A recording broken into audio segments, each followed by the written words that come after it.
Right, you're going live in 3, 2, 1.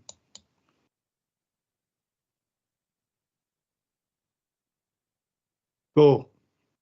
Hello, good evening, welcome to Rangers Radio. Join myself, Foxchair, on the show this evening is the one and only Southside and the legend, the king, the president, the one and only Bridgeman. Evening, Bridge, evening, Southside. Evening, Ox. Good to be on the night with your good self, and obviously the legend, as always, the Rangers Radio. And good evening to everyone listening on YouTube and out there on other platforms. How are we doing, Bridge? Oh, magic, pal. Thank you. Good evening to yourself and good evening to yourself, Southside. And, of course, the techie boys in the background. Can I just say to all the Rangers fans that are listening and all over the world, good evening. Welcome to Rangers Radio. How are you, Southside, mate? Hey, aye, not bad. It was a long journey at the weekend, but worthwhile, I suppose, on the way back. Apart from that, It's amazing that one kick of the ball can change the whole atmosphere on a 55-seater, isn't it? Aye, well, that's it. It's not about defeat. If you can't get the result, at least stay it that way. And it was a nice journey back down the road. A lot of negatives in the game, Bridge, but some positives as well, Well, I think the last 15, 20 minutes for Rangers it looked great. And 2 goals, 2 absolute stoters. Absolute stoters of goals they were, And particularly Hadji's. What a phenomenal goal. And by the way, I thought their goals are good goals as well. Don't take anything away for that. But the Rangers come back there. Absolutely excellent. So pleased for the team. So pleased for the fans. I was pleased how it ended, but I've got to be honest. I thought I just thought the first half was appalling, Southside. I know there's players no played together. I know there's players haven't been in the team. I know there's players playing out of position. But there's some of the performances, basics was poor, mate. Poor. That lies your answer, you just said. Players out of position probably should be able to have more ball retention and do the simpler thing, and made it a bit hard. I think their tactic was to go down their flanks as much as they could, and I think young Curtis done well in the first half. I mean, eventually we'll talk about it. Obviously, he gets by on once and they get a bit of joy at it. But apart from that, I thought he done really well in his first start. And I think on the other side, young Ross, just had one of the games where everything they tried to do just didn't work. I think probably would have been took out, and Danilo looked a bit off it as well in the first half and stuff. It was a wee bit disjointed, but it was a brand new sort of team that Nini's actually predicted before the start. Bridgeman, but if you're a centre half, you're asked to play right back. If you're a right midfielder, it's asked to play one up or do a job. You still should be able to pass the ball and do the basics, mate. I don't accept some of the things about people being playing out of position and that. Yeah, you're a professional football player. You've got to be able to do the basics. I'm not saying it's ideal people playing the right side of the pitch. Maybe you're out of balance. I get all that. People are better on the right than the left, ABC. But even if you're playing the right side of the pitch, you still should be able to do the basics. We, as a team, I've said this, I don't know how many times I've said it. I must have 1 million times now. We, as a team, no matter what the players are, we don't seem able to find one of our players properly. They can't get the ball to feet. We can't take throw-ins. We can't receive throw-ins. We can't defend at corners or free kicks. We are woeful when it comes to these fundamentals of the game. And the amount of times that our ball retention is so bad, the amount of times on Sunday there, they could have scored 5-6 goals against us. They had that much possession, and they did all the things right until the very end. We gave the ball away from the goalkeeper to the centre halves, even the midfielders who were falling over the ball. They were doing everything. I just thought it's a bit of a laugh, and that's why I say I was not happy until I don't know how long it was, maybe the last 20 minutes, and Rangers started to put a lot more of their, shall we say, steadier players on. The first half was like youngsters. I mean, seriously, youngsters trying to play football against big pros. I don't know all the things about Rangers, what on earth they're doing, but for God's sake, they need to get some of it right some of the time, but they don't seem to be able to. That young boy that gets sent off, what happened to him was criminal. He should have been sent. He should have been pulled off the park as soon as he got his first yellow card, because he was running about like a headless chicken most of the time, and he get bumped. He bumped here, bumped there, and he tends to sort of strike back a wee bit in a tackle, and that's exactly what he did. And nobody, I don't think anybody was surprised to see him. Rich, take a breath, mate. Sorry, pal. Sorry. Take a breath. Sorry. I'll wait sleep. We'll get 2 hours to kill your south side. Sorry, south side. Sorry. No, you're all right, Bridge. It was a shocking tackle.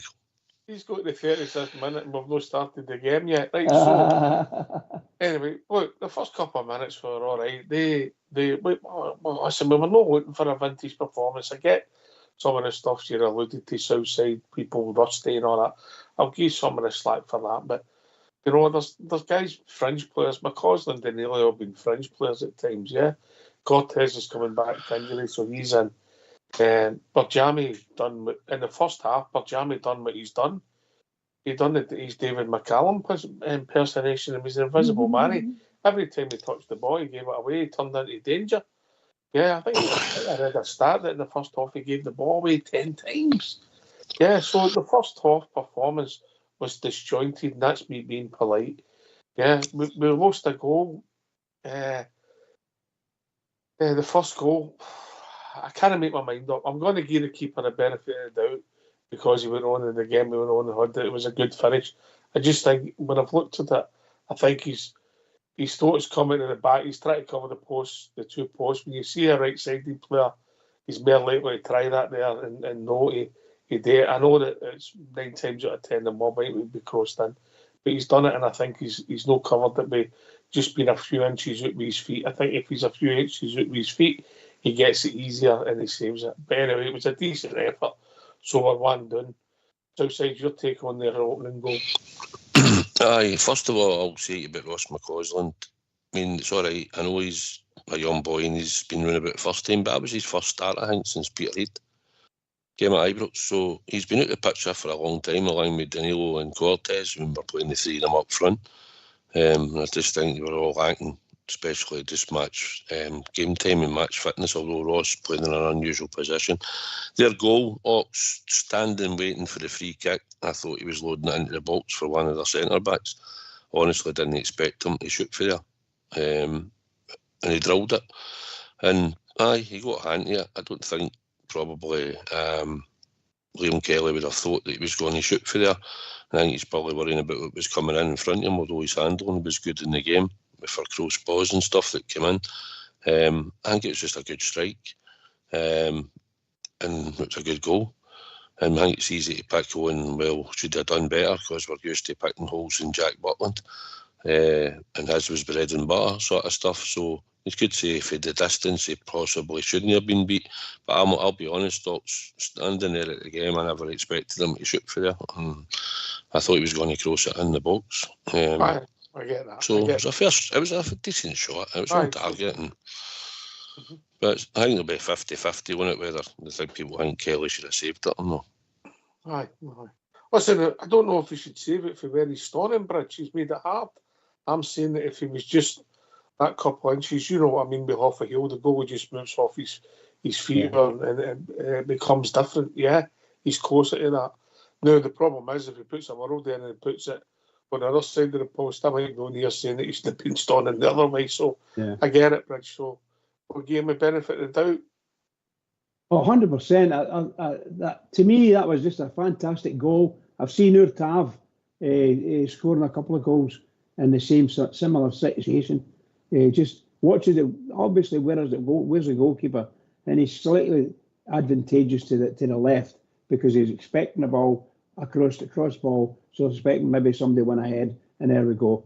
But that was a marvellous shot. And And I think I heard people equating it to the man with that boy when he played for Aberdeen. The boy who plays for Spurs now. Can't remember his name for the life of me, but my goodness gracious, he scored a fabulous goal against us up in Aberdeen. Madison, that's it. What a great goal that was. Well, that goal there. Was that never a foul? Sorry? It was never a foul. What, with Madison? Aye, that's my bad. I know that one. But just meaning that the way they did it, you know, it was just great, and that was on par with it, if not even better. I thought it was a superb goal, and of course that's trying to look at it from it as a neutral. But we were all over the place at all times. We were all over the place. So I thought the goalkeeper, he got his hand to it, you know. But I think his hand maybe about by that time maybe 6 inches over the line anyway, you know. So I don't know if he had enough strength to push it out if he got it. It was a cracking shot and unfortunate for the goalkeeper. I think just like you said, I think he's fainted to go to his left, and the boy saw it and says, "Right, I'll whack it in this one." As if it was meant. It's as if that was meant. Well, it was meant, of course. Brilliant. Right. All right, so what one doing, and they've had a couple of efforts as well, a couple of opportunities. A centre half put one over the bar. I think it was easier to score, and the big boy done. I don't know if he meant it right in front. You had a good view of that south side. It bounced through one of the defenders and he screwed his shot wide. Could have done better. So we weren't playing well. We had a couple of moves where the front three joined up and there was a passage of play early on in the game, and then later on with strides forward. Cortes went a bit early, was offside. His pass, Danilo's touch was dreadful and the chance had gone. So you're thinking we'll grow into the game and we just get worse and worse. As I said, Barjami was anonymous. McCausland was having a mare. Young Ross, I think, honestly, I don't think he's going to cut it for us south side. I wish him nothing but the best because he comes across as a smashing young boy, and I hope he can prove me wrong. But he's no pace, he's no height, he's not a tricky player, mate. Yeah, he lacks weight. He's not a great striker of the ball. There's not a lot of assets for him to play at the level we're trying to get to. And look, he's had a goal. I think he maybe needs a change just to get some confidence back. Yeah, and I know he's still got a couple of years contract with us. And look, I think it might be time for a change. By the way, it wasn't just his fault. It wasn't his fault. Obviously, he gets sent off. That's happened before. People get sent off, make errors, I know that, but I'm just seeing his performance. Regularly he's putting the kind of performances for us, and I just don't think he's going to cut it. Listen, he's been out of the picture for a long time. He has to battle back. The position that he's fighting to get into, Tierney's been playing well, and will always be that automatic pick when fit. It's no Ross's position, playing wide right at all. So should he leave Rangers, I'd like him to go and play in the position where he can right through the B team and where he's far better at. So on that, he should have had a better game. His decision making should have been far better, especially lunging into a tackle on a yellow card. He just had to track the player. Once or twice they worked it that he couldn't chase back in time as well. The boy in the wing was too quick for him, and he was getting exposed, and I think Barry he alluded to it, he was considering making the change before he lunged in. He should have the experience. I know he's a young boy, but he should have had the experience not to do that. He was miles light on the boy, and rightly so, was always going to pick up another yellow card. If he moves on, he moves on. He supports the team, we all know that. But you have to put in performances. On the right at the moment, Ox, he's miles off it because Tierney's miles in front of him. But he's going to be 22 next month, mate. Mm-hmm. Yeah. But generally, see if he had chances to go into the position that he actually played, you might see a difference. You would see a difference in the boy. But I think he's very, very polite, mate. Well, I watched him come through, and what's the point of taking what's the point in taking that out the boys' game?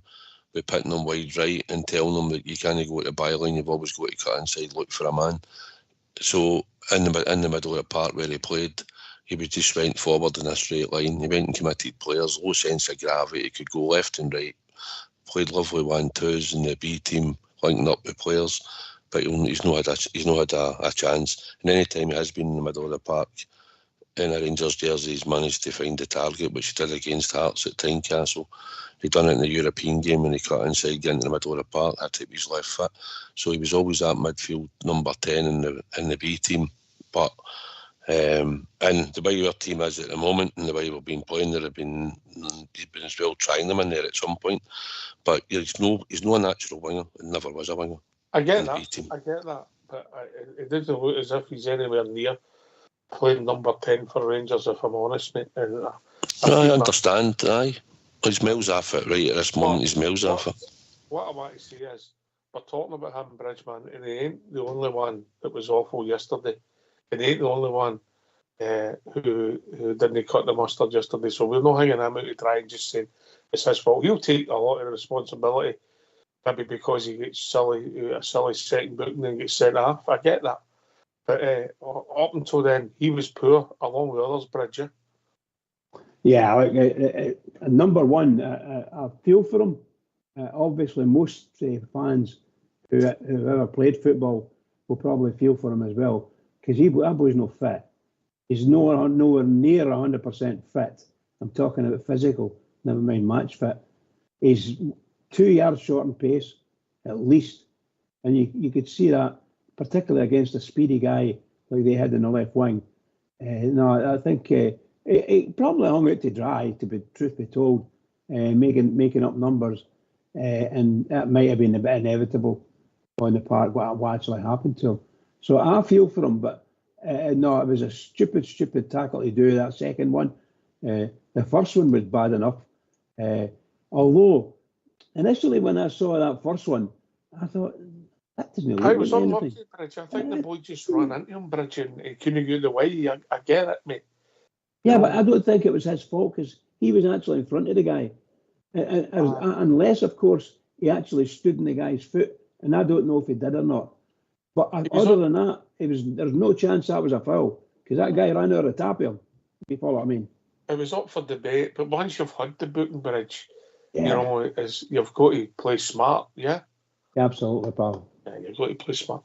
The young boy Curtis, I thought obviously he get beat a wee bit for the first time, and what he showed is he's got a bit of physicality. He's 18. He's 4 years younger than Ross. He's quicker. He won headers in the box and got involved and showed an appetite that we've not seen for Ross for a while. And I just think that Ross needs a change. I don't mean that in a negative way to the boy. Bob, it works out for him. But the young boy Curtis showed up well, I thought, yesterday. And, listen, a lot of people missed out that South side. He went up and rose and flicked the ball on for Higgaman's goal. Aye, he did. He done well to get up and get the wee flick on.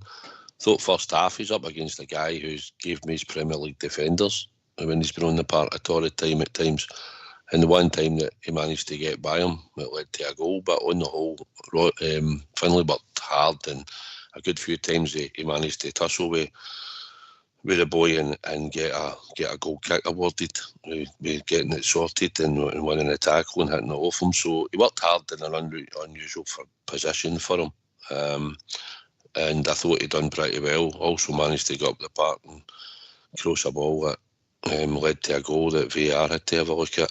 But I thought for his first game up there and playing in a different sort of role, with just coming into the team where it's massively changed, I thought he done really well, Finlay Curtis, for the time he was on the park. I enjoyed his celebration that I've seen after it for the bench. He's got a bit of character about him. I thought he done okay. In fact, he was maybe more shining light in that first half. Rich? Yeah, 100%. Yeah, the boy's got it. You could see he's the type of guy. There's no fear. He's going to go in when he wants to go in, and as long as everything's okay, he's not going to go over the ball. That's one of the worst things that could happen to a youngster. He goes over the ball, because that lives with you for the rest of your life in football. the dirtiest thing Emery could do, blah, blah, blah, blah, blah. And he never done anything like that. And he has got a bit about him, you know. I think he's smashing. And I don't doubt for a minute that Barry Ferguson will have him penciled in for the next games before the end of the season. I'm quite sure of it. Because a nice player. I liked it anyway. I enjoyed his game. Aye. And I think he is a youngster. I don't know if I'd class Ross as a youngster, 22. You're moving on in ages, yeah. In football terms, You know, Is this no Ross's third season in the first team? I know he came late and then he had a full season. Second season. Yeah, okay. I mean, he made his debut away back against Hearts and just before Seville, mate. He played that day. He came on as sub, yeah.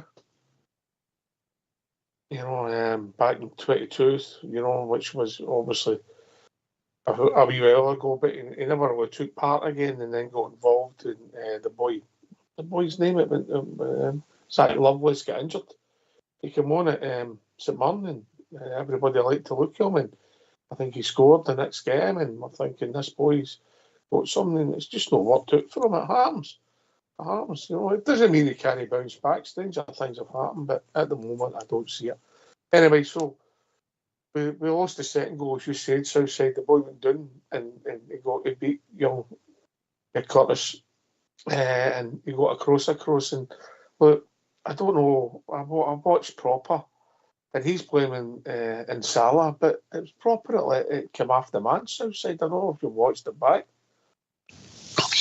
I remember at the time, and also had to. I watched it back again. Tav's actually blaming proper because it was him. He points across to Enciala when he's breaking into the box as if to say he's trying to probably. Enciala's at the front trying to cover the space if the ball comes in. Papa Gay just steps after them all into a bit of space, and proper for me is the one that should have been marking him goal side. Poor goal for us to lose. Aberdeen probably look at it as it's a good goal for their point of view, because if the wingers managed to get into our box and then cut it back, but it's criminal the fact that Proper's allowed him to go and step off him, because then he's marking nobody. Tav's behind him, so when the goal went in, I looked at the three of them, and Proper was blaming Enciala, who in turn Tav turned around and blamed Proper. So I think when you watch it back, Proper should have had it, shouldn't he? Should be marking his man in the box. I'll go to a centre-half expert. What was your take on it, Bridge? Yeah, I think Proper has let himself down, let the team down. Actually, I thought the wee guy playing fullback, I think he did something and wasn't expecting what that guy done. And the guy sort of twirled his feet a wee bit and managed to get past him. And once they get past him, you actually need to be a speed merchant to catch these guys up. Because once it's in the front and ball's in front of them, they're away. Beautiful ball across, and wow, what can I say? You know, it's Proper takes a yard step away, and then all of a sudden the ball's there, and the guy pops it, and then you think, what are you doing? Why are you moving away? Why are you leaving that guy? Blah blah blah. All the things you like to say when you see a player doing it. So definitely 100% Proper's fault, in my opinion. All right. Robin Proper, I think we've debated enough. My silence says it all Southside then.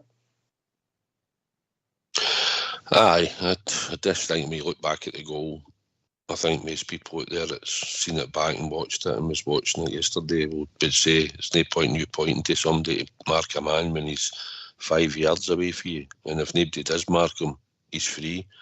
So go and take your own responsibility and go and mark the guy that you see could cause us problems, and did cause us a problem when the ball got to him. So for me, it was Proper all day long.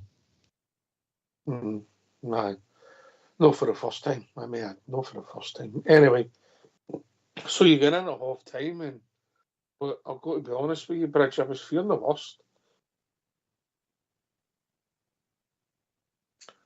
What about our goal? I think everybody in the world would agree with you there. You got to fear the worst the way things were. But actually, it's cheered up a wee bit, if you follow. I mean, we started to win some ball and made a big difference. But then, all of a sudden, we're under pressure again, you know. So I think the manager started to make some changes, and each change brought a different level, and I think we started to play better. That's how said you want to talk about the goal. Aye, what did you think? Did you think it was conclusive late, or do you think linesmen did what all linesmen do when they're not up with play, and we struggle to see it for there anyway? Just took a guess at it. I'll accept the argument that the linesman can't make the call, but for me the ball was out.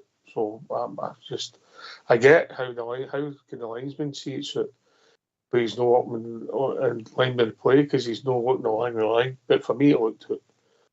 He flagged. Aye, and that's the cheap version of VAR. You don't even get to see it in Scotland because we've not got the right version of VAR, and it's becoming a farce. So if the VAR can't show you the pictures to show it's conclusive and to show you the goal's been rightly chopped off, you shouldn't have VAR for their decisions. Yeah, and then you're up to the debate of how can he see that. I get that, but for me it was out. So it's out. You know what I mean? But if it would have got the goal, I wouldn't have complained. Aye, listen, obviously they chopped it off, and I'm not going to agree too much. You never seen any pictures or any lines to show you, nothing to show you. I mean, I was speaking to a guy today, and he said to me, well, if you hang my mobile phone to the corner flag, each one, it will show you the... that makes perfect sense. I get it. No, listen, I've seen it. I've only seen one still picture. Right, it would be hard. You would need to have the camera above to look right down. So it is what it is. You know, they've chopped it off, but I thought Curtis done well to get away for that boy. It was Morris. I thought he done well. Got away by the way, he was fouling him. He could easily have went down there, but he was determined to try and get in the box. Probably just that wee extra touch when he got in the box. But it was unlucky, and I would probably have changed the game again a wee bit for us to get in at half time. But I've not seen a conclusive view yet. But for what I did see in a sort of picture, I would have said possibly it was out anyway. But I just wanted to mention it. Some other mobs have a meltdown about it. Oh, aye, the manager would go on and on. There would be all sorts of inquiry, yeah. People would be lifting the phone and reporting at the post. All right, are we talking about the same thing here, Southside? Aye. All right, okay. And you come, Bridge? I was just to say, I agree to a certain extent with what he's saying. It's very difficult to judge whether it's in or out. And certainly you put your level head on, you would probably say it did look out. At the angle where the television was giving us, it did look out, but that's from behind, looking down. So chances are it might have been in, I don't know. But it was, to me, it was out. So based on it, but I'll tell you this, I reckon if I'd been an Aberdeen player against us, that ball would have been given in. If I go with it stood. That's what I reckon. Well, on the table too. So we goes in 2-0 down at half time, and I'm feeling the worst. What were you thinking against Southside? The usual. Hope we can score a quick goal in the second half, and it might change it. But on first half, we hadn't really tested our goalkeeper that much, so that was all we were hoping for, Ox, to be honest. I was talking to Big Stevie, he was based at the game, and we were looking for that quick goal in the second half that we were hoping for, which eventually we were going to talk about, we get. Aye. Well, we did.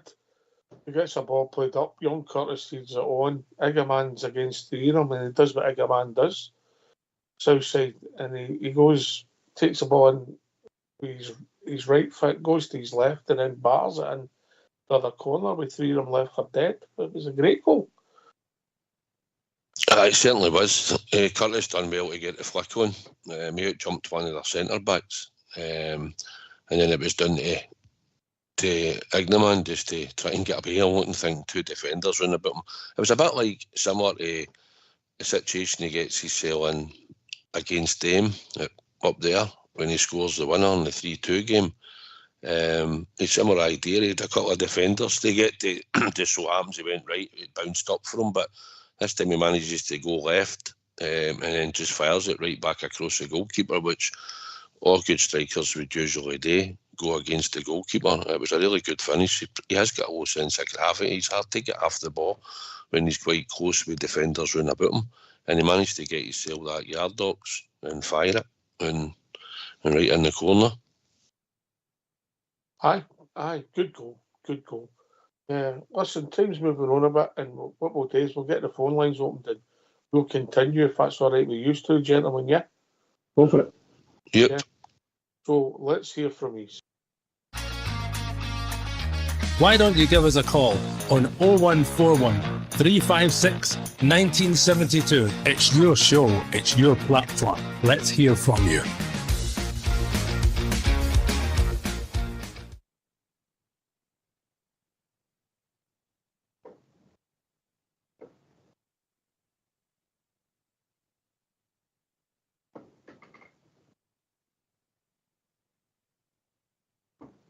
Aye, so come and join us, give your thoughts. 0141 356 1972. Listen, so we're 2-1, we're in the game, and for the next sort of 10 minutes or so, I thought that Barjavi turned up, and I think he played in the left. And I agree with Albert yesterday. I think he's shown to his bridge that if he's in the team, that's his best position. He's not really showed up playing in the middle. Yeah, 100%. He was a different player for the player there in the first half. Second half, he looked really good, holding the ball, actually passing the ball to someone and getting it back sometimes. So his whole game was better, and he was bringing people in. And it was a danger. So I think a number of players some of the guys that came on, tackling in with him, it's all there. He started to see Rangers getting a wee bit flooring about him. Very good, very happy with that, very happy. But Bajrami, most assuredly, completely different player he was in the first half. Yes, aye, because he was anonymous in the first half, or he contributed nothing in the first half. He was on the ball occasionally. Southside, we came into the game after we got the all one back here. Aye, we did. We're trying to obviously more people were getting on the ball, but Rami, like you said, sort of come back into the game a bit. We weren't creating too many chances, but we were competing a bit more in the midfield, making a few passes. But Aberdeen at that time were still trying to break on us. They were using a lot of the flanks. And I think only once or twice. One of their players, that Palaversa, I think it was, he showed a nice bit of skill in the box at one point, and he just stuck it by our post. But apart from that, I thought it was much that they got to our 18-yard box, and more or less we were clearing the ball and putting in blocks, you know. Aye, I think we got to about 75 minutes. The game looked as if it was going to die out. You know, they had a couple. They got in the box, and I can't remember when Nisbet had the chance that he screwed wide. That was about it. And then they got the whole drama came near the end. Bridgeman, yeah? Yeah, absolutely, Paul. They then had the goal chopped off, but in the old days, or pre-VAR or whatever, that's a goal. But now it's going to be chopped off. Yeah, so it was rightly chopped off. But what the mood, the sort of mayhem in the goalmouth was kind of farcical, wasn't it? There was Dessers knocked it down to them. That's right. It was just mental, you know. Everything that was going on, and you know that guy, the guy that actually the big boy used to play with Hibs, what's his name again? Nisbet, big Nisbet. I mean, he hit the ball 3 times, and it bounced up and hit his arm. But his arm was basically behind his back at the time, and fell down or bounced in, and he put it in the net. And you think, well, wait a minute, there's 3 different things going on here that are wrong. One, it goes in, but it's actually the guy's offside. And I never thought he had much else in that. He was offside, and that was it. I never dreamt there was a handball with a stood, you know, and they got a penalty. There was 3 decisions they got there, and each one of them was wrong, in my opinion. Yeah, so said you'd have been a bit far away. You wouldn't have noticed that at the game, I don't think. No, no chance. No, but I've seen it back. Obviously, Dessers has got his arms and he's already up in the air. And the ball lands down and we're trying to clear it. They're hoping to try and get a shot at goal. I can't remember the big number 5's name that plays for them. Boy from Sweden, I think. Neil. But he sort of kicks it onto Nisbet's arm. He doesn't know anything about it.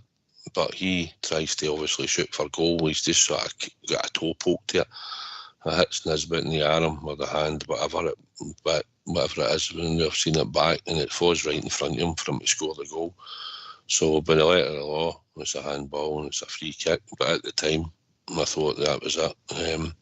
They'd managed to score another one. I didn't really see much wrong with it at the time, but obviously VAR decided to chop off. Aye. I did learn something yesterday. I happened to catch a few minutes. I didn't watch all, but I catched a few minutes of the Liverpool and West Ham game, and there was an incident in the West Ham box, and Bowen, it clearly hit his horn. And they were saying, Carragher made this comment, and I don't know if I've not checked it. He said, no, in the Premier League, that because it's not a natural position, but that would have been given in Europe. Yeah, because the way they interpret things. And what have we got when the rules of the game are different in different competitions? The rules of the game should be the rules of the game. Or am I losing the plots outside? Am I just not keeping up with it? No, they should, but let's be honest, we've seen some really poor decisions in some of the Champions League games. Newcastle, one I remember, might have been PSG or something they were playing last year. It bounced up onto the boy's chest and then come across and hit his arm. And you say as if it hits a part of your body and then goes onto your arm, it's no a penalty or it's no a foul in the box. So when they gave the penalty, if your arm's in an unnatural position, I get it. You're going to get a penalty for it. And Premiership down in England sort of calmed it down a wee bit. Up here, I think it's pretty much, if it hits your arm, it hits your arm. And I think the one that we watched with Sterling the other night, there's no way that's an intentional handball, right?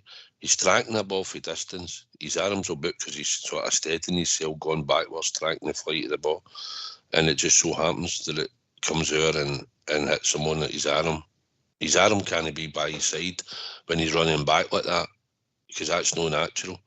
And just as it touches his arm, their player plays it with his foot.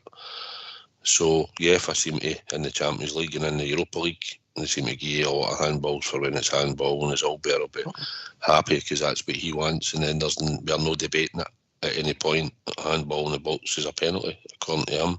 And there isn't any of this grey area stuff. Aye.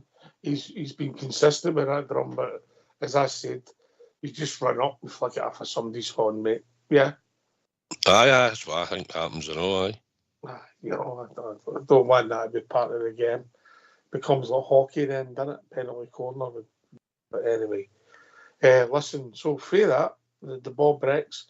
And by the way, when we talk about this goal, and I didn't think it was a great game yesterday, it goes up and the guy comes and if he's a fraction out, young Barron, the guy's breaking his legs and an automatic red card. I don't know if you noticed the guy coming flying in like a kamikaze bridgeman. Did. That was a free kick, at least a free kick. Aye. And probably a yellow card for that guy. That was a shocker. Barron just didn't go there. But anyway, for that, the ball sort of spun and came to Hadji, who played a delightful bob through to Dessers. And I let Southside do the first part up until Dessers hits the post. Right, Southside, you're there. Time stands still, doesn't it? The game stops. You see Dessers running through. What are you thinking? Hopefully you're going to score. That's the main thing. He was in a right good position. Listen, when he dives in, the ball takes a wee sort of ricochet, and Hadji does well, because I think it's Clarkston where he steals the ball off her. And just as he steals him, he just dinks it over the Aberdeen defence into Dessers' path. And in fairness to to Dessers. It took 2 bounces and felt lovely for him. And he hit it first time. And then it came off the post. And then he's in my line, so you see him like, I'm like, what are you doing, big man? You're running about, horns in your head, looking at us, saying, oh no, that nearly worrying about something. You should be back in the box because the ball's still in play. But when it comes to Yefty, I could see Hadji making the beeline, the run, and he'd been screaming, he was pointing his arms out, just give me it. And the minute Jefty sticks it into his path, wow, wow, what a finish. We know he's a talent, we know he's 2 fitted dogs. And that goal was some goal. Drilled it and knew exactly what he was going to do. Had probably had it in his head before it comes. And as soon as they passed him it, he done exactly what I think he was planning to do. And that was just put it right into that corner and beat the goalkeeper who ends up. And that was what a moment that was for the support. Bedlam and the Rangers end. It might be a dead rubber game in that, but when you've listened to them sing songs about our players and breaking their leg and all that and everything else and taunting us, there's nothing better than Hadji scoring that goal. Aye, yeah. I say a big yes to that. 100%. That's exactly what it was like. Look, Dave, our goal, Hadji's goal, absolutely fabulous. I take my hat off to the boy. He's not had the greatest run of form, and he's been recovering from injury, and he's come back, and blah, blah, blah. But and he didn't look as if he was going to be in that type of form to score. But my goodness gracious. Lovely pass from Yefty, and straight into his foot, bang. And I don't know whether he tried to place it or whether he actually leathered it, but it was gorgeous. When I hit the net, I couldn't believe it. I just couldn't believe it. It was just brilliant. I was cheering, screaming, crying, all the things you could do, because all the things that Southside said there about what that mob are like and their support. Well, wasn't it lovely? Wasn't it just lovely to get that goal just at that time? I wish there was a couple of minutes left, and Rangers might have been back, maybe get back up the park and put another one in, and that would have really. Brought on Scotty Arfield. Aye. Ox, he didn't walk onto it facing the goal. He's diagonal when he's asking for the pass, and he wraps his left foot for the right runner. He knows exactly what he's trying to do, and I mean it was some goal. He's probably not getting the credit for exactly the technique that he done to get the shot off and to bury it the way he did right into that top corner. It's a fantastic goal. Aye, I couldn't agree more, mate. I couldn't agree more. And as Albert said, a lovely wall pass for Dessers. Aye. He's good. He'd one of them against Betis as well, didn't he? Out of Bizrami. Aye, he's good at it, mate. You don't do that twice by accident, eh? Oh, pass. I could have just strangled Dessers. Just to let you know, and Albert's counting in his list, that's now since the Dundee game, the Hibs game, and the coming on the sub against Aberdeen. He didn't count the Bilbao game because of the circumstances, but 18 chances he's had and scored one. It's all right slagging him and all, but listen, he puts himself into the positions where he gets all these chances, and as much as Ignaman done his physical and he done all right and he scored a good goal that probably Dessers wouldn't have, type of goal Dessers probably wouldn't have scored for what he done. They're totally different players, but Dessers plays in spaces and on the last man's, and he gets the chances to run an own goal. Ignaman doesn't do that. He likes to try to get the ball short, and he might be a player that has to play with two, because the solo runs, he'll not run the channels, and he's probably not get the pace for it. If he plays as a one, mate, you're going to have no centre forward. There was times in the first half, Ox, when you're looking at the play and we're building it, and you maybe knock in the midfield, and then they're looking to pass, and Ignaman wasn't even in the middle of the park.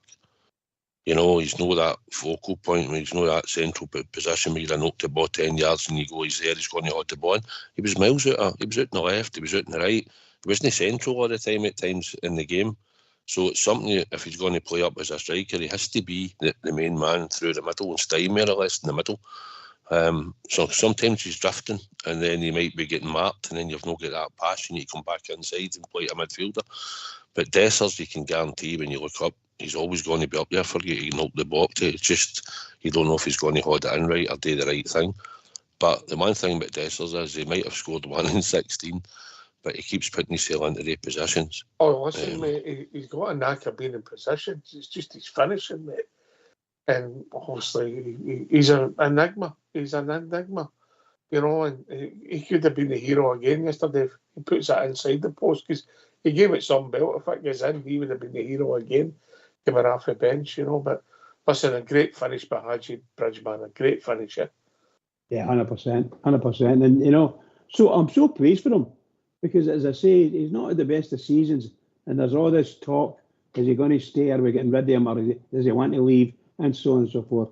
But if he can score goals like that in a really tough game that's boiling, close to the end, and the pressure's on for everybody, and we got a point out of that game, unbelievable. Man sent off, playing rotten, everything's down, and Barry Ferguson brought some players on, and things started to change, and he scores the final goal. Like, oh wow, a fairy tale for the guy, fairy tale. Listen, we've won the second half 2-0 with 10 men, Southside, so there's a bit of credit in there, isn't there? Aye. I mean, it's one of the games. It's a wee bit more what you don't want end to end at times. But if you look at it like that, we had the 10 men. We won the second half 2-0, gets us a draw. Obviously, when we get to go early in the second half, I thought we might go in, and because we've done this before in games, showed a bit more resilience, maybe make more chances. But Aberdeen set up well. They stayed well in the game. They were niggly. They were putting in certain challenges. They were trying to play the way they play most weeks, probably getting down the flanks and stuff. But at the end of the day, we fought it out, and we got a draw, and that's that. And at least you can see it was a battling performance by the team in the end. Still gone to the end and scored another late goal. Yes. Aye, as I say, Bridgman, we won the second half 2-0 with 10 men, mate. Yeah, indeed. Sorry, you were going to say something else? No, but I still wasn't happy with the first half performance. No, it was a game of two halves. Yeah, I wasn't particularly enamoured with the second half, but you've got to take into account you're down to 10 men and where we are and what we've got coming up. But they showed battling qualities, and they deserve credit for that. Yeah. How can we say this? I think you're right. I don't think any Rangers fan would be enamoured with the first half. A couple of moments in there where we had created a couple of chances, but did nothing with it. I just feel we defended badly. Positional player. Some of our players looked as if they were only young boys. I mean, young boys, 14 or 15, you know. And maybe the game were a big crowd and all that may have just been too much for them, to be honest, and it sort of scared them a wee bit. But you know, at the end of we got to the second half and we'd lost a player and a goal. So, well, I don't know what can we say? And that was a lot of nonsense getting losing that guy. And by the way, may I say, I thought that Mr. Shinnie could have been booked twice for diving in the first half alone. I've never seen anybody dive like that since John McDonald. That was unbelievable.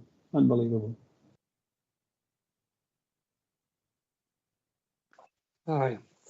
Seemed to cause a melee at the end, big shooter. Can you tell us what that was about? What happened? I don't know. I missed it all. I wasn't in the middle of it, but it looked as if Big Shooter was laughing at him. Yeah. Didn't see the close-up pictures. Seen something had sort of happened. I heard there I think they started bleating for the main stand that something was going on. It alerted us, but Rangers then was in party mode at that time, so I wasn't really bothered. But listen, we've been inconsistent all season. First half, second halves, no playing 90 minutes. So we could be critical. It was the same on Saturday and Sunday, but we've been like that all season with the settled teams, or with the first team it's supposed to be a proper team at times. So I just thought for the team he put out, the effort everybody showed, kept going to the end, and Hadji showed them a bit of class at the end with that finish.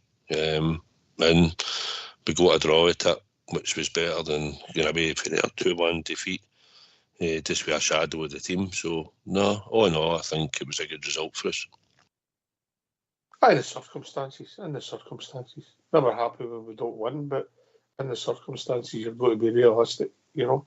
And I still say that Hadji and Igaman for their goals, but I think with the piece, I thought, considering his age and his application, I'm going to give you a man of match yesterday to young Finlay Curtis, mate. He wasn't outstanding, but just his endeavour and his willingness and playing different positions and showing a great attitude. So that's after the boy 18. That's after him. What's something about him? How good he's going to be? Only time will tell. You know, we've praised others in the past, and hopefully he can kick on and move to the next level. But it just seems as if he's got a bit of cockiness about him, Bridgeman. Yeah, I agree with you. He'd probably been, to me, the man of the match. There's nobody else in the team that actually did in when it's near as him, other than you're talking about when we scored goals. And in my opinion, it was the boy who probably our most endeavours. For all his endeavours, it didn't come right, but we won. And we won, got some goals and saved the points, a point rather. So that for me did well, and I have to agree with you that that boy could have been man of the match. I would have put the big shooter in for joint man of the match for what he did with what's his name with Shinnie. There were all the nonsense about that. The big fella would have killed him just in 2 seconds. Shinnie was hauled me back, you know, nonsense at the end. Just nonsense. Sorry, guys, I diverted there. Apologies. Yeah. Southside, John Curtis, did you went to that? Listen, I probably have gave it to Hadji just for the goal, the execution of it, getting it so late. But no, Finlay Curtis done really well. Delighted for him. Always like to see him try and play the young boys. Think the boys got a talent and ability, although he was played as a wing back, which wasn't natural to him. Contributed with a head flick that helped Ignaman get a goal, tracked his runner, done well in that. And you'd expect him maybe now and again to lose a duel against that boy because he's decent and when he's been playing for Aberdeen, he's gave most left backs quite a torrid time at times. And he got himself forward and just with a chance of a linesman and the referee thinking and VAR agreeing that the ball was maybe out, he might have helped create a goal. He is a better player going forward, but I think the role he played, he done really well. And probably if you look at all the performance, I can see why he's putting it that way. You could game it for the time he was on the park. But I was happy to see him play Ox. And I'm hoping that we'll see more of him going forward in the next 5-6 games that we've got left in the league, whatever it is. Don't think you'll see much of Europe, but I would hope that you'll definitely see more league time. And if he's training with the first team that he wasn't, and hopefully he's getting things about him and he gets a pre-season with the first team, you know, and you never know. And let's see where it goes with the boy. And Bailey Rice as well, you just don't know, you know, and listen, we'll see where it takes him. Just wish them all the best. And that's, you need a bit of luck at that age, yeah? Bridgeman, that's what you need, a bit of luck, yeah? Yeah, the youngsters need a bit of luck. They've got to try to catch the eye. And I thought the boy caught the eye on Saturday. Tough game for him. As Southside said, the winger, the guy who played it there, he had a really good game. Set up the first goal, and it looked really brilliant. Seriously brilliant. Second goal. And I thought the boy did well. He got 50-50 on that most of the game, if not better. So I'm happy, delighted for him. Absolutely delighted for him. Yes. Right, if you don't mind, get yourselves on mute because we're going to have a tune. know if you can see what the Rangers really mean to me in these last few years. I've been afraid that we might drift away, so I've been telling old stories and singing songs that made me think about where we came from. And that's the reason why I feel so very proud today.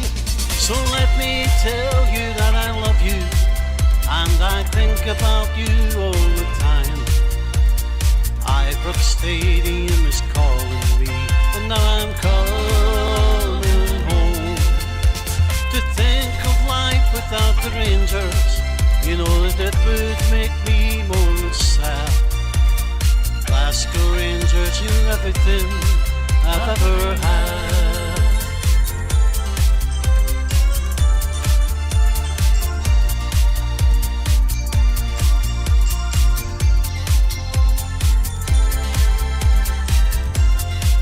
We won 9 in a row, and I'm still dreaming of Brian Laudrup and Trevor Stephen. Big Marvin Andrews said keep believing. Davy Cooper on the wing, and we remember Gaza with great affection. The day the helicopter changed direction, and Jimmy Baxter was pure perfection. Super Valley scores again. So let me tell you that I love you, and I think about you all the time. Ibrox Stadium is calling me, and now I'm coming home. To think of life without the Rangers, you know that it would make me more than sad. Glasgow Rangers, you're everything I've ever had.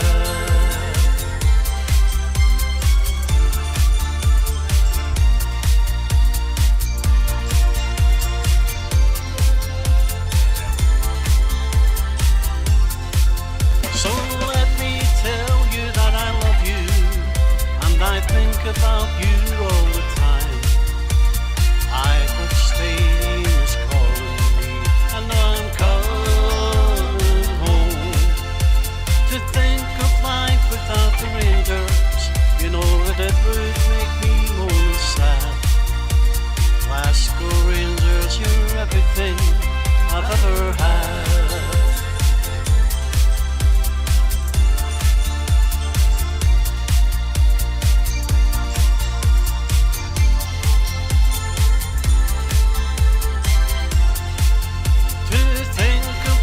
Without the Rangers, you know that it would make me more than sad. Glasgow Rangers is everything I've ever had.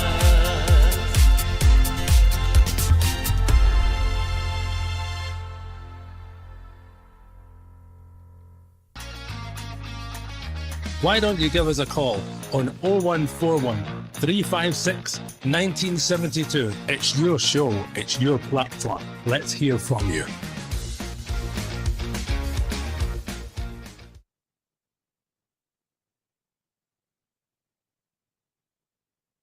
Well, thanks for that, Fox. Thanks for that. You enjoy that, Southside? I told that with that one, huh? Aye. Just the usual traditional stuff we get for the techie team. Aye. Maybe we should get them to do a duet one night, would you think? Aye. I suppose they could just play music for the listeners. Maybe do a wee sing song. Maybe do that for the end of the season. Aye, so listen, wasn't a vintage performance. Was an interesting game, exciting because, goal chopped half, 2 goals chopped half, Bivar, 4 goals in the game, some good goals. They'll say their first one was a good goal. Their 2 goals were excellent goals. The finishes, we showed endeavour with John Boy getting involved in the team with a makeshift. Obviously, the boy Fernandez was unlucky, Southside. I just want to touch on that. Listen, I don't like to see young boys. It looked as if it was a hammy to me, and I don't like to see that happen. It looks as if they're not warmed up enough, mate. That's what it looks like, because it's not a young person's injury. and if you don't, you've got to do the work, you know. So there's something not quite right. Something we've got to improve on, so we're not getting these silly muscle injuries. Yeah. No, it's not something you like to see is going to happen to him. I think they're warm-ups and what they've probably done. I'm not always in that early, but I did notice when we got in, they were out warming up. They weren't taking so many shots at goal. They were doing sort of wee runs across the park and stuff. But it's unfortunate. I'd like to have seen him last a lot longer in the game and try and judge a boy and see how he was going to do. He seemed to be doing all right at the start. But what was it, 12 minutes, 14 minutes or something? Aye. So that was unfortunate that I seen him go off, but you could see he held the back of his leg and then he sat down, and I thought, does not look good. And unfortunately, he's no during that time. Don't know if this will be serious or not, so they even finish him at the end of the season. Aye, well, 6 weeks, mate, usually, innit? 6 weeks, you know. Hamstring, usually. So that'll mean that you'll not see him now, and we'll not see much of him anyway, you know what I mean? But it looks as if I don't think we'll see him coming back yet. Possibly no. It was a loan move with a view to purchase. So we'll probably be paying some amount of money for him and that to bring him over. And he's featured Queen's Park, now Aberdeen, and possibly might not see him now again. Aye. Well, we'll see what it takes us with a young boy, you know. But listen, the selection would have been up for debate yesterday, Bridgeman, and I think the manager done the right thing. I think what he tried to do, he played a lot of experience in the team, and he tried to preserve the legs of the guys that have been heavily involved for Thursday night, which is a big game this week. Bridgeman. Yeah, well, there's a great discussion on that at any time, isn't there? I'm a great believer in play about your best team at any time. Every game matters to Rangers, no matter what it's for. Every game matters. But the ones that he did play, bad first half, but came on the second half and salvaged a point.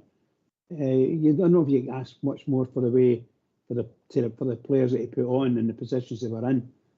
And that's about all I can say about that, because he's obviously doing that because of the big game on Thursday.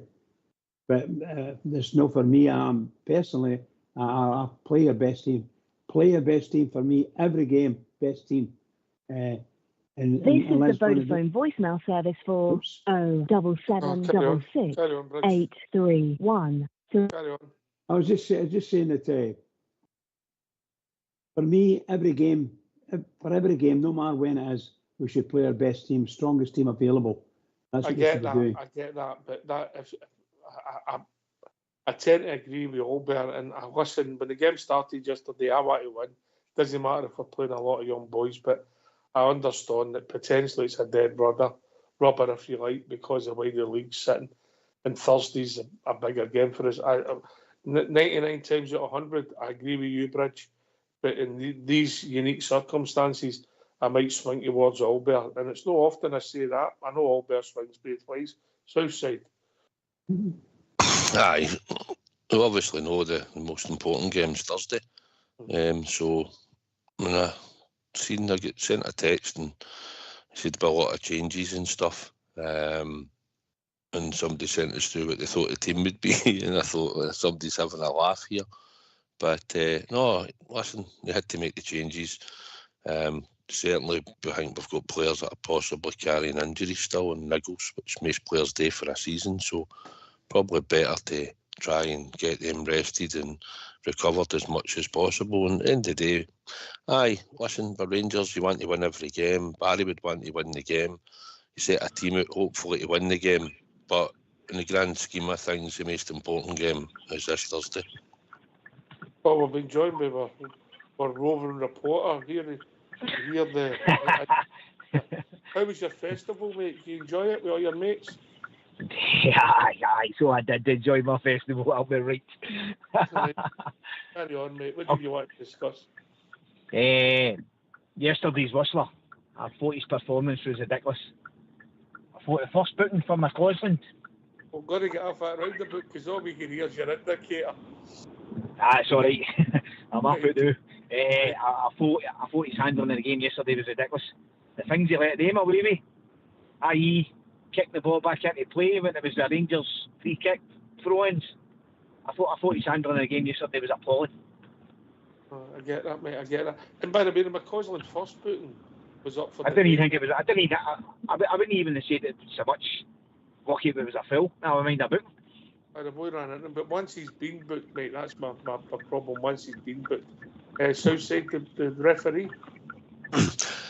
McCausland had a foul early in the game, and then he booked him, Jim, for that one where he sort of put his leg out, and the boys just sort of took a dive where he's fit, really. So, from that point of view, when he does book him, if you see the footage, he points back and says this one and one before. So he's committed 2 fouls and he's given him a yellow card. And I just don't let yourself down, Jim, with the sending off. I'm sure we'll debate it tomorrow night when you're on, Jim, and what we'll do is we'll let you... Aye. Obviously, when you're driving, mate, we get on the background. No, sorry, I do apologise. I just thought I'd phone in regarding it. By the way, just to let you know, it's tradition, and Southside will back me up on this. When you're part of Rangers Radio and you go away abroad, you have to bring back everybody gifts. Southside, correct? Yeah, everybody gifts. Guys. Mm-hmm. Oh, you might have told me. Don't listen to them, James. Don't listen to them. That's all right. We're on the one family. It's traditional for everybody, bar Bridge man. I brought my sail bag. That's enough. I was actually contemplating staying so because I was going to travel up. But there's somebody, as I'm saying, there's somebody in the accommodation that I was in, so that kind of bring me that. Are you going out yourself, Southside? Are you going out? Thursday? Aye. Are you going? Aye, good. My daughter and my partner and that, they're going out and also kind of see that gutted I'm not going. Could be one of these special nights for us again, hopefully. Could be. Right, Jim, you look after, we'll talk. Fine, tomorrow, right, see you after. If I don't hear from you, Southside, have a safe journey, mate. All the best, Jim. Good you're back in one piece. Nah, that's it. I'm back anyway, back in the land of living. Right, I'll catch you after. I'm listening in anyway, so hope the show goes good. Right, I'll see you after, lads, okay? Speak to you, maybe speak to a couple of you tomorrow. Hopefully. Right, see you after, lads. Top man or Jim. Yep. Had a wee breakaway to recharge the batteries, yeah. I never really picked up too much in the ref. I didn't think it was an obvious or 100% the first McCausland tackle. Once he's made that, I think he has to be. Yeah, they're just full of pettiness up there. In fact, I think when we go to the equaliser, the referee was that bad. There was 2 boys on the pitch. I don't know if you picked up on that pitch. I never noticed the 2 balls on the pitch. There was 2 boys on the pitch because the boy was playing. I think he was messing about with. They had a throw in, made a throw in down there, and it went to the support, and they were throwing the ball about, and ended up getting an hard ball, and then they threw it on the pitch. Hell slap into them, Aye, exactly, mate. Exactly. Aye. I didn't listen. We didn't get a lot for the official yesterday. The big moments may have went to VAR, if I'm honest, but the first booking, I get Jim's point, but once he's made that, he's just going to make sure he doesn't make the second challenge, if I'm honest, Bridger. I think it was foolish and extreme, second challenge. And not because the actual tackle or the actual challenge itself, that was a booking because he's actually taking the guy's leg.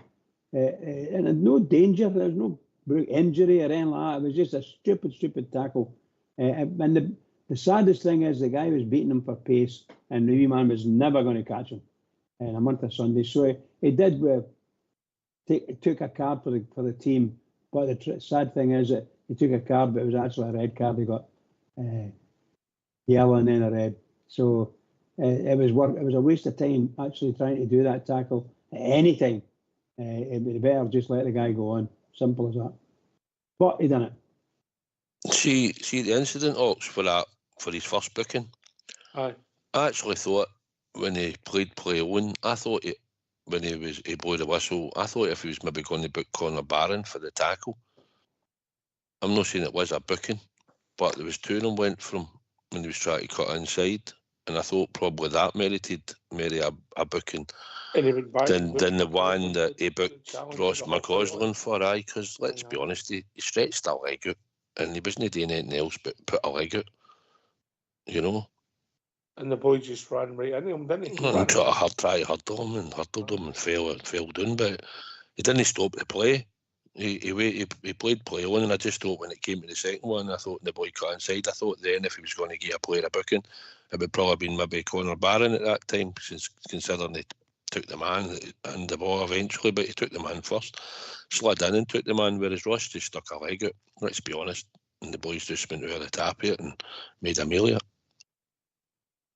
Aye, but my problem is, I don't disagree with any of that, but once it's happened, that you've got to be more careful. And I think the manager's intimated he was going to be taking them off at half time. Yeah, and that he was changing the shape anyway. Yeah, so he was unlucky. If he was going to go to half time 1-0 down, he'd have been coming half. And that'll be twice he's played up there this season, and twice he's managed one half and one less than a half. You know, but listen, I wish him all the best, young Ross, and I just think he has to go and play football and try and get his confidence back. Yeah, have to play football every week. You know, this is the problem, Southside, with a set-up in Scotland, when people 9 substitutes and people aren't playing and you don't get games. You can go months without playing any games, mate. Aye, the problem for Ross is he's not an established player, that he might have been off for him and not done well in a game, and he maybe drops out for a few weeks and he gets a path back. He's a young academy player, being promoted to the first team. Levels, they go up, and at the moment he's not hitting the levels. He's finding it really hard to get in the team because of Cherney and the position that we're putting him on the park in, wide right. He certainly can't play wide left, as we've experimented on that before. So he might have to move on in the summer. Maybe somebody will come in for him, and he'll find that better for him and maybe move on elsewhere.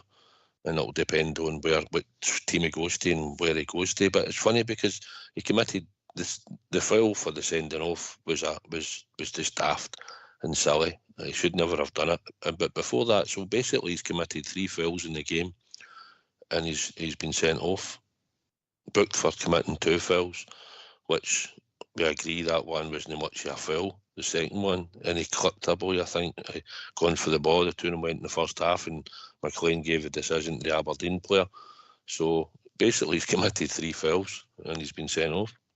Oh, he's not a dirty player, mate. He's a lot of things. He's not a dirty player, is he? Nah, not at all. It's not his game. It's not his nature. You know. But anyway, listen, and we've not mentioned him, and we only talked about him briefly with the goal, the first goal we lost, the goalkeeper. See, in the second half, when he was coming taking the cross balls, what a breath of fresh air that was, Bridger. Absolutely. I like your goalkeeper, the boy that's in. I've never had anything against him. I do think Butland's a better goalkeeper all round, but I think he's quite a safe goalkeeper. The goals that went past him made no chance for him, really. And I think he does a good job for Rangers. That's my opinion, and I've got no problem keeping him there.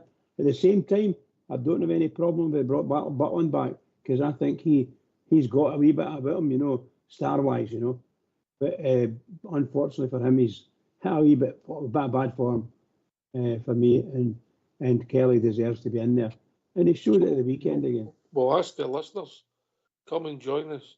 0141 356 1972. Who plays on Thursday? Butland or Kelly? Bridgeman, who are you going for? Well, to be honest, he's got to keep with Butland now. Rather, Kelly now. He can't change it. In my opinion. Mm-hmm. Southside? Jack's not playing the rest of this season, mate. Unless Kelly gets injured. 3 Kellys for here, yeah. And listen, you know me, I don't think there should be any Kellys on this show, yeah?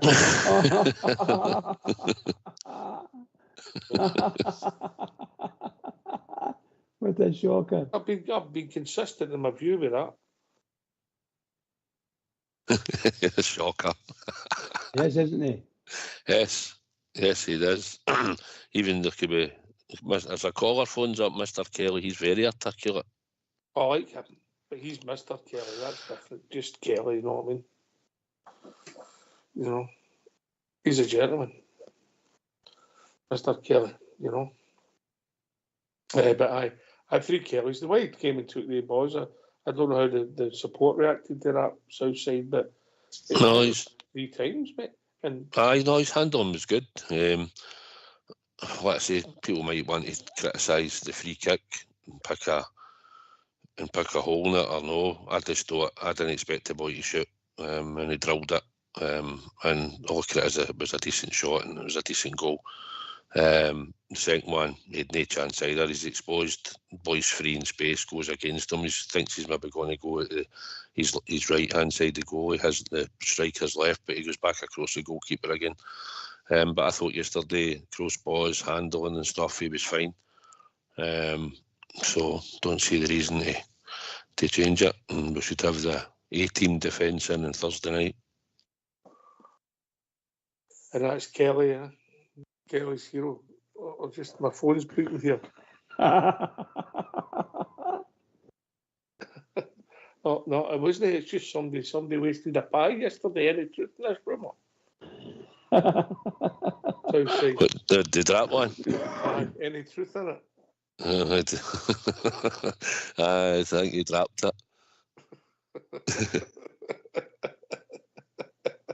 And what part of the game was this? Second half. All right, okay. Anything happening, or just dropped the pie? Listen, right, chase yourself. Just my information. There was no sauce. He wasn't happy. There was no sauce for it. All right, okay. Saying that, there was about 7 pies, because I think a couple of us get a pie and that. The guy was generous, certainly was. Bought a few yesterday.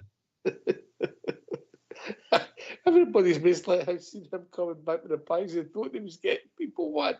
They were only for him. When he said, hold my pie, he didn't mean he wanted you to eat it. It's just.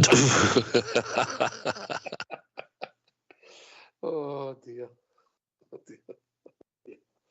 I'm sure he'll be on. We'll hear from him as the week goes on.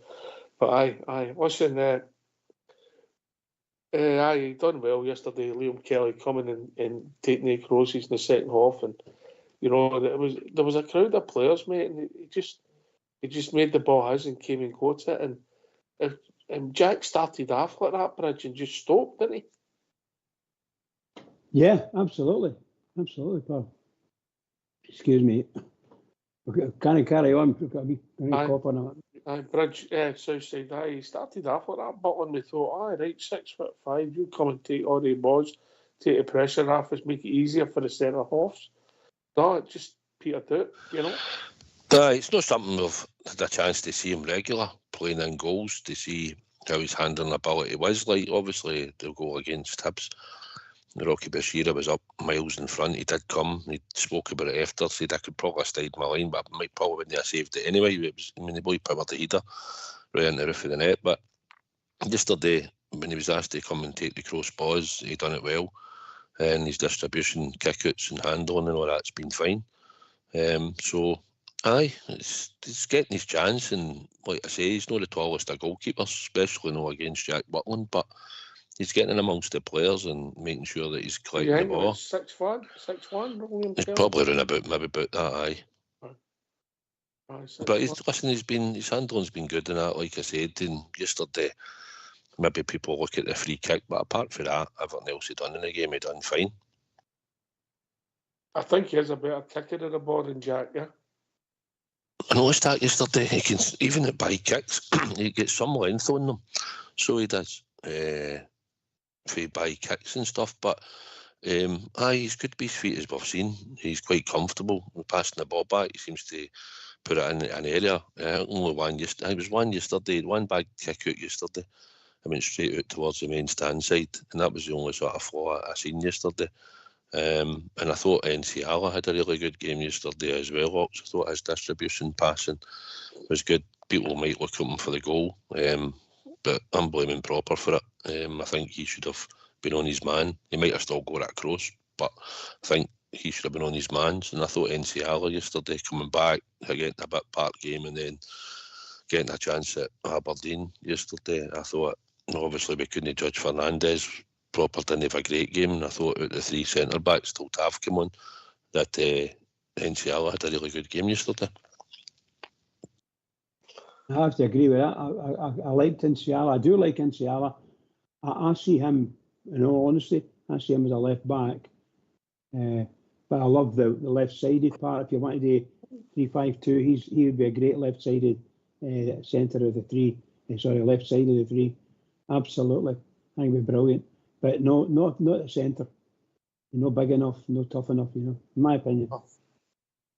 Well, I don't know. I don't see him as a left back, mate. I don't think he's that type of player, But listen, he's left-sided, mate, and if he gets better experience and his decision making and defending gets better, there's definitely the raw materials there, south side there.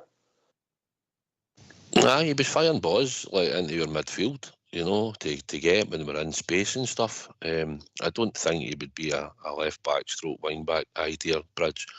I think he's got the physicality. Probably has to get a bit better in his heading ability. But apart from that, and obviously positional sense and stuff, he's still raw, but he's learning. And they seem to think that he takes everything on board, as I've heard managers speak about him. Barry's mentioned it, and so did Clement. When he brought him in, he said, look, he listens, he's learning. So he's progressed quicker than I thought. We watched him in the B team, because his passing that sometimes was a bit erratic. But he's a big unit, he's a boy, and he's learning, and I thought he coped pretty well yesterday. And I hope that he can maybe keep in the team for the league games and try and develop him. And same with Finlay Curtis, and if we can get Bailey Rice back as well playing, then it's three young boys that could go on and do really well. And it's down to us to get the best out of them and teach them and get them playing well. But they'll have to fight for their place. But in certain positions in your team, you think some players get a chance. Defence in a three, I think Enciala's got a chance. But we'll see what happens at the end for next season when we start buying players. Yeah, I do like Enciala. I have to say that. I've watched him a number of times. I just slightly differ with you. I don't see him as a defensive-minded person. I see him as being able to pick the ball up and go wide and drag a player out of the way, or move forward. And if he moves forward, I think he's very good going forward. But I think he's got a huge weakness defensively. That's only my opinion. As you said, and Oxford mentioned it as well, he's a youngster learning and he's getting better. And I don't think anybody would disagree with that. But I still don't see him. I'm looking for two-man mountains at the back for me. That's what I'm looking for. But then he could play in the left side of a back three, and that'd be a Ibrox, just a back three, 3-5-2. Go for it. It'd be wonderful to watch. I don't think it's going to happen, but it'd be wonderful to watch.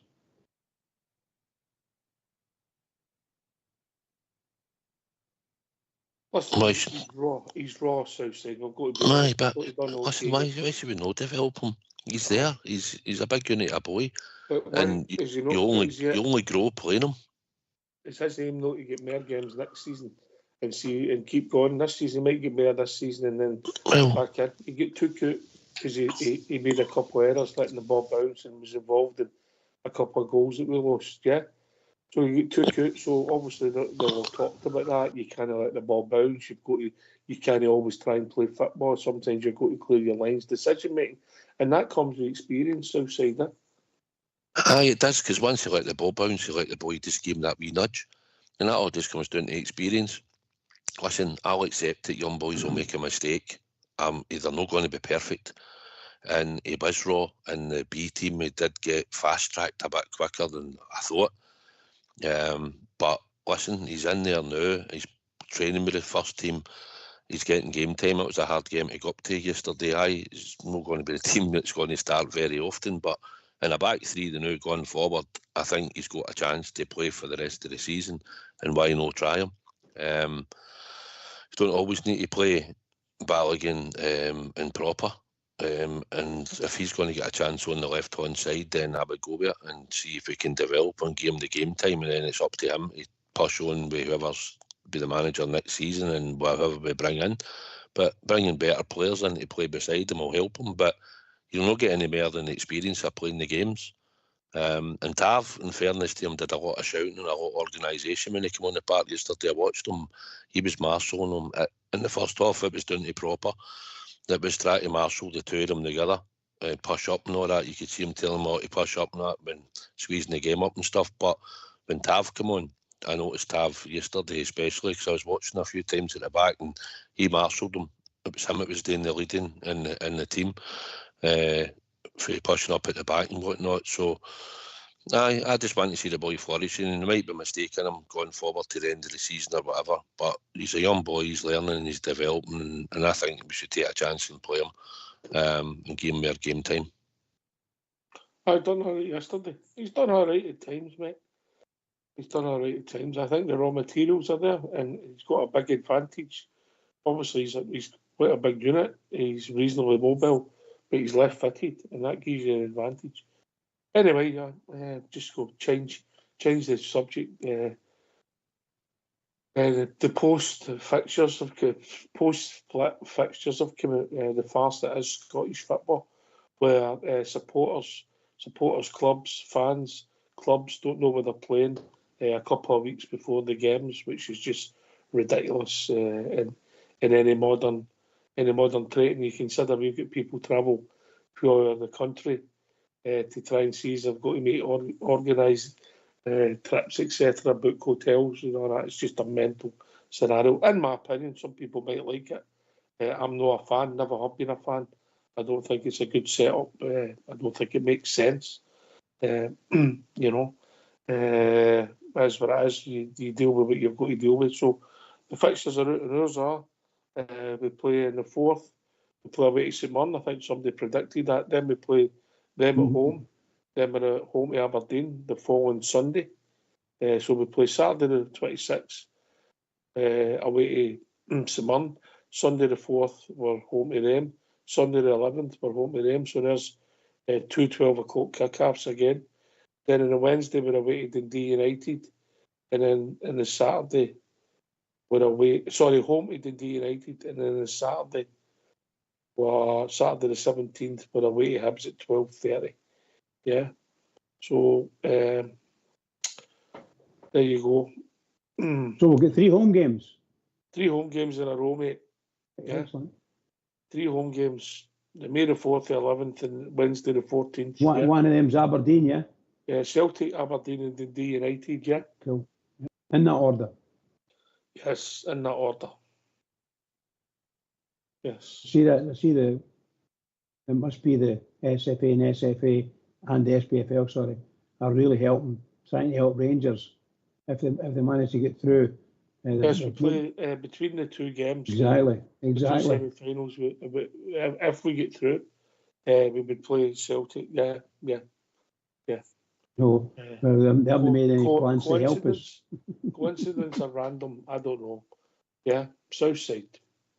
I would just ask if we get by Bilbao on Thursday night, we'll just ask them for a postponement for that game. After all, we're playing the semi-final of Europa League. So go mad if you did that. Just ask for a postponement. What's the problem here? Oh, absolutely, pal. We're in the semi-final of Europa League, so you might do everything to help your clubs. So that's what I would do. And just ease that one straight away. If we get by on Thursday, just have it on their desk on Friday morning. We want a week's rest for that, since we're playing the Thursday at Ibrox, because the first game's at Ibrox if we're in a semi-final. But aye, it's amazing how they fired that in. I had a feeling it would be then anyway, the May holiday in it. So aye, surprised that they got 2 away fixtures. Thought they might have had 1 at home. That surprised me, but I'm sure the SPFL and the SFA and whoever all worked it out. knew exactly what they were doing, how they were to work it, but surprised in their first 2 games they're away, and 2 of them. Stranger things. Aye.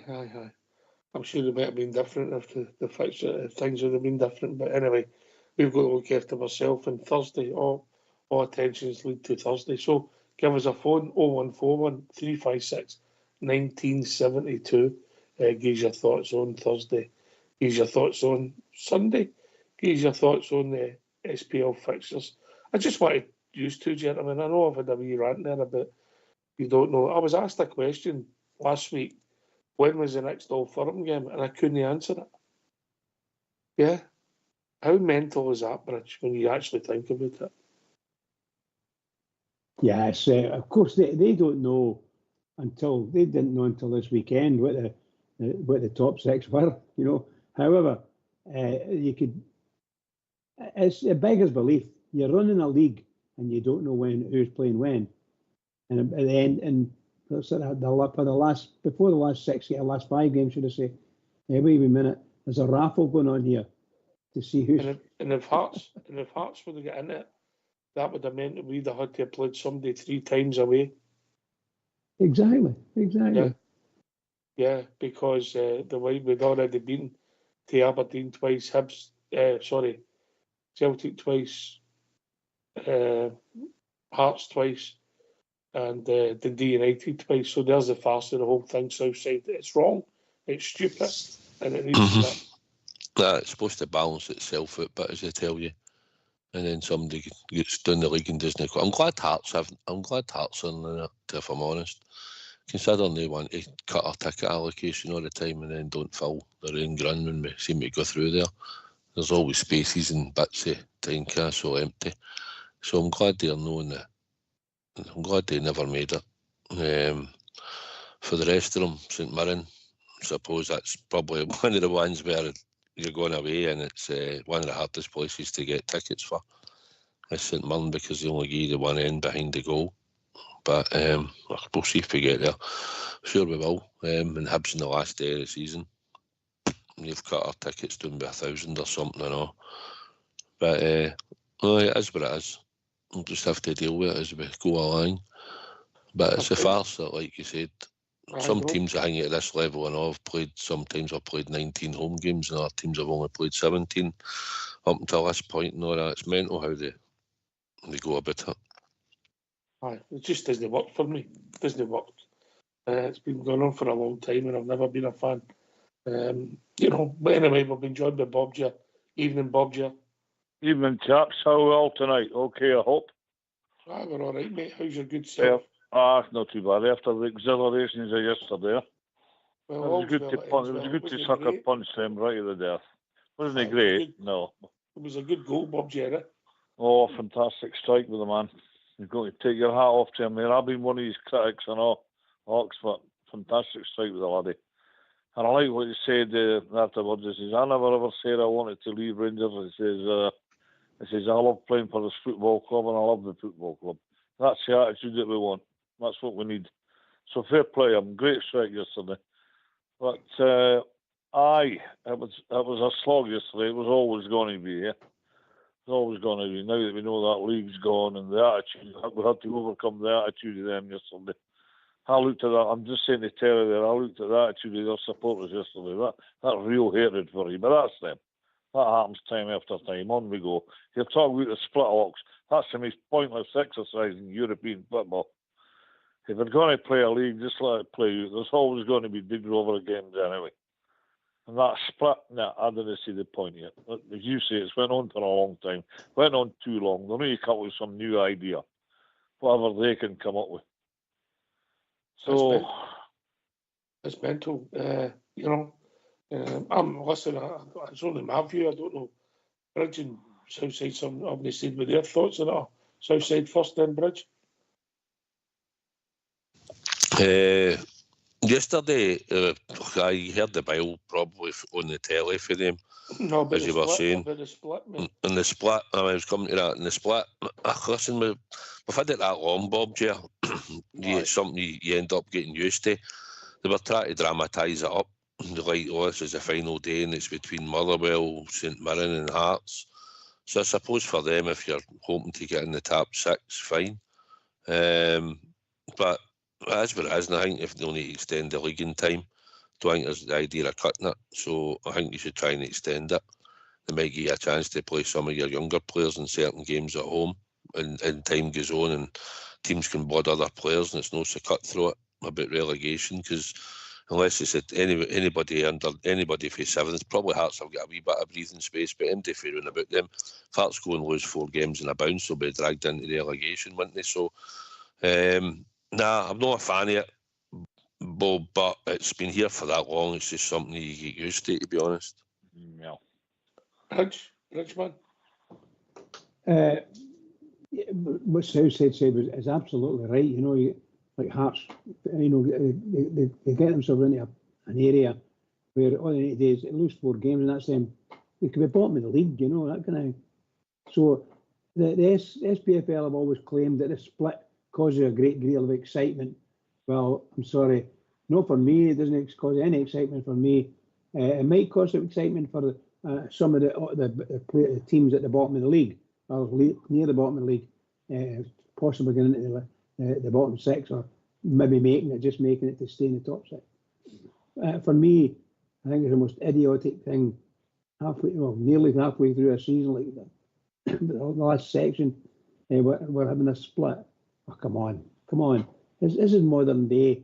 We're trying to get places in European championships and you know, and even international teams. What are we doing as a league?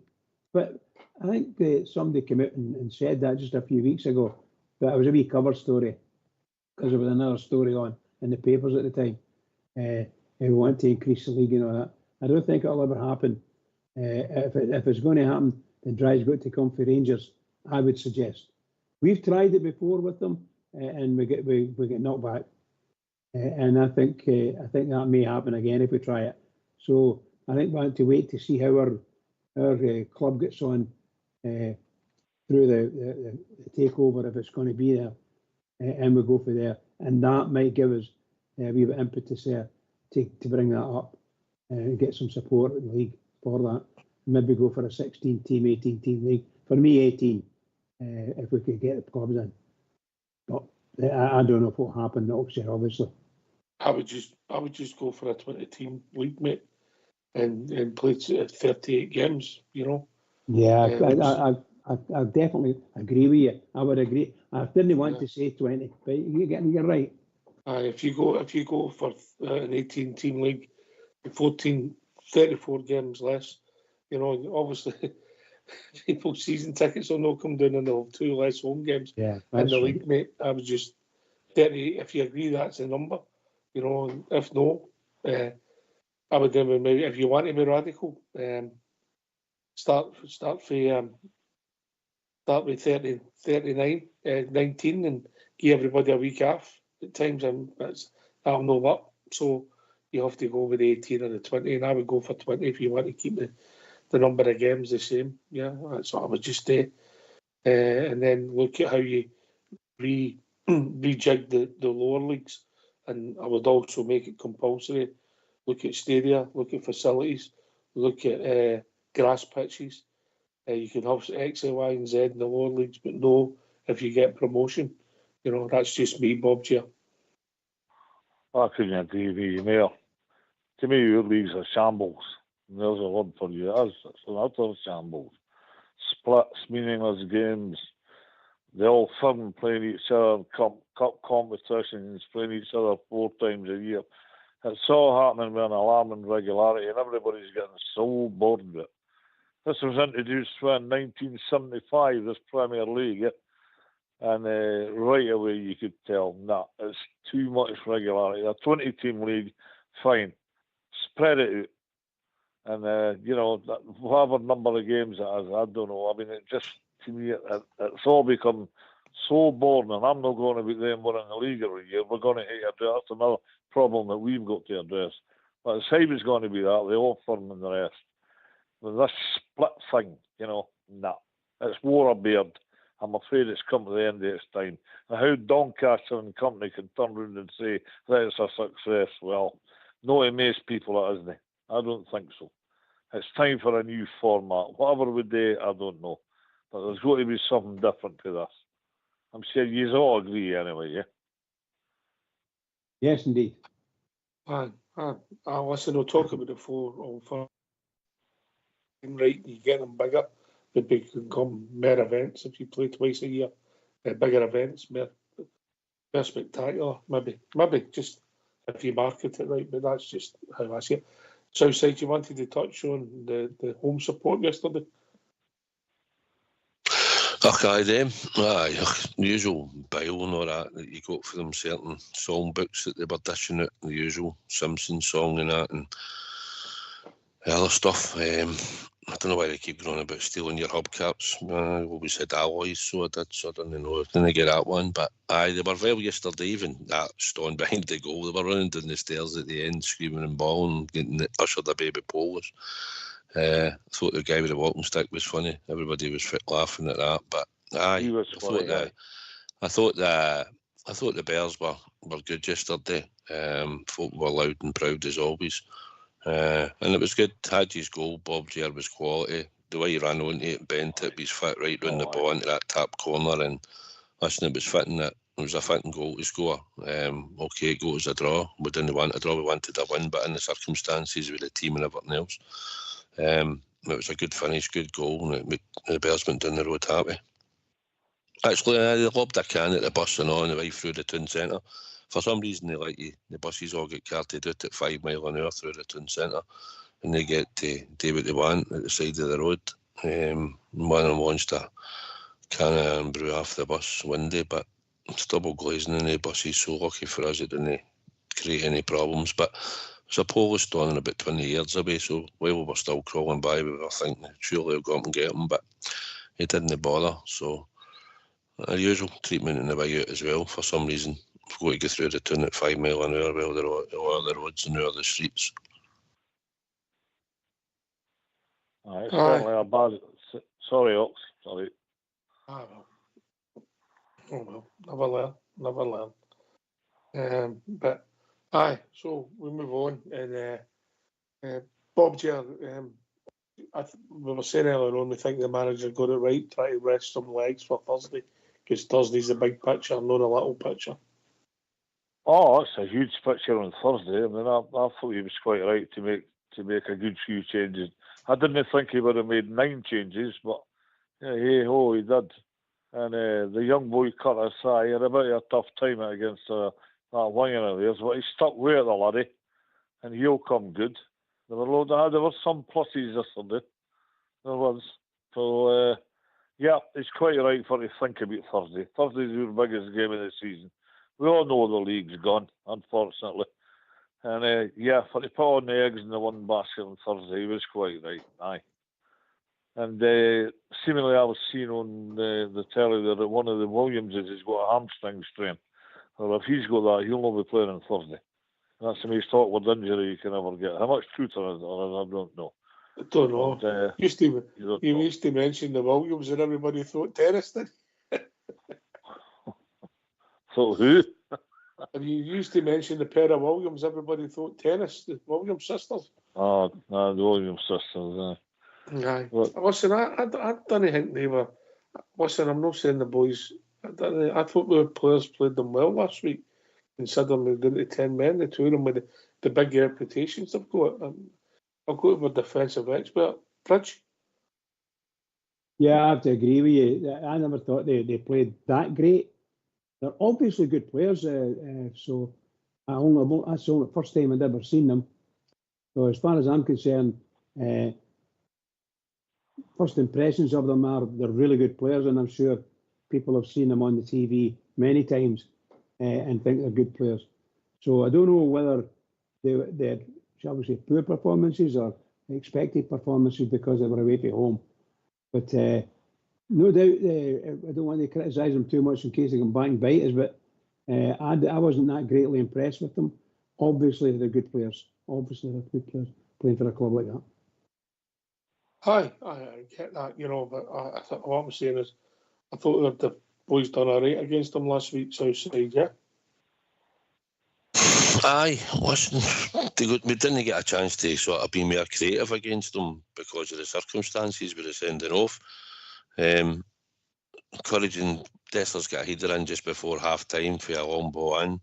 We tried it a couple of times. Balogun was unlucky with one, but we didn't get a chance much to get up the park and try and create. We mostly sat in and stopped them. And listen, they only really gave away one really good chance. The ball came up to close their 6-yard box, so the boy missed it. Kelly had a couple of good saves, but apart from that, I thought we contained them pretty well. But hoping this time we'll have a chance to go forward. We'll keep 11 men in a party. Amanda can get the ball, pick it up midfield. He's good at sort of getting it spinning and just turning and running. And hopefully we can have a go at them and see how good they are at the back. Maybe we'll create a few chances. Whereas most of the time we had to do a lot of work off the ball. That's what we had to do for the 90 minutes plus. So, no, I'm hoping that we go on the road. We've been on the road many a time this year. We've scored goals on the road. So why do we not think we can score in Bilbao? So that's the way to look at it. And if we can defend as well as we defended at Ibrox and hopefully take the chances that we've created in Europe, somebody just pops up and takes that chance, then we'll see how they react for it. But they've got a good record. They're a good team. They're a massive game. But listen, we can go there and get a result. We don't need to do it in 90 minutes. So the way to look at it is we've been good away from home, so why not believe we can go to a semi-final of the Europa League? Yeah, just changing the subject yesterday. Yeah, just changing the subject. Am I again being a dinosaur? Why are we not playing in blue yesterday?